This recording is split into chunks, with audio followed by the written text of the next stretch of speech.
Hello বন্ধুরা, আমি তোমাদের কাছে নতুন একটা রেসিপি নিয়ে এসেছি। এটা শুধুমাত্র বাচ্চাদের জন্য বিশেষ করে। দেখো এই রেসিপি করতে আমার কি কি লাগছে তোমাদেরকে দেখিয়ে দিচ্ছি। দেখো একটা ছোট্ট মতো রুটি আমি করে নিয়েছি।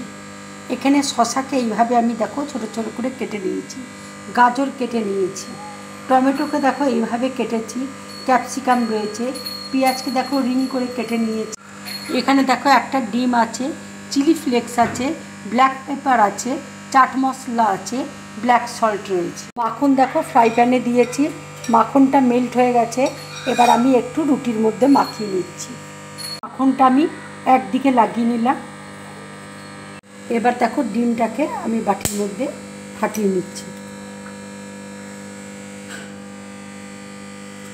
এবার কুসুমটাকে আমি উঠিয়ে নিচ্ছি।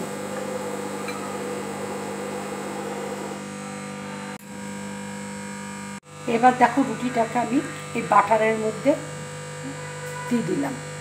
পরে ক্যাপসিকাম দিচ্ছি।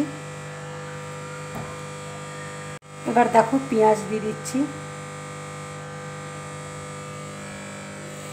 টমেটো দিয়ে দিচ্ছি। এবার আমি ডিমটা দিয়ে দিচ্ছি। এবার শসা সাইডে সাইডে আমি দিয়ে দিচ্ছি, গাজর দিয়ে দিচ্ছি। শসা গাজর আমি এইভাবে সব দিয়ে দিলাম রুটির মধ্যে।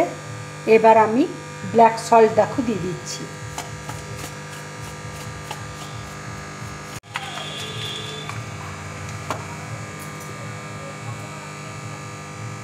এবার চাট মশলা আমি দিয়ে দিচ্ছি। এবার ব্ল্যাক পেপার দিয়ে দিচ্ছি। এবার চিলি ফ্লেক্স দিয়ে দিচ্ছি। যদি বাচ্চারা না ঝাল খায় তোমরা ঝাল দেবে না। এখানে আমি একটু চিলি ফ্লেক্স দিলাম। আমি গ্যাসটা জ্বালাচ্ছি। এবার ডিমের সাদা অংশটা আমি এবার উপর দিয়ে দিচ্ছি।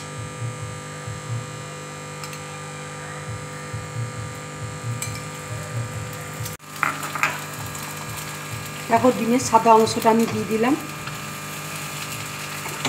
এবার আমি 2 মিনিটের জন্য ঢাকা দিয়ে রাখছি।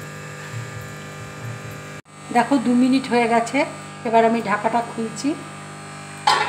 খুব সুন্দর হয়ে গেছে। এবার আমি প্লেটের মধ্যে তুলে নেব। এই খুব সুন্দরভাবে হয়েছে।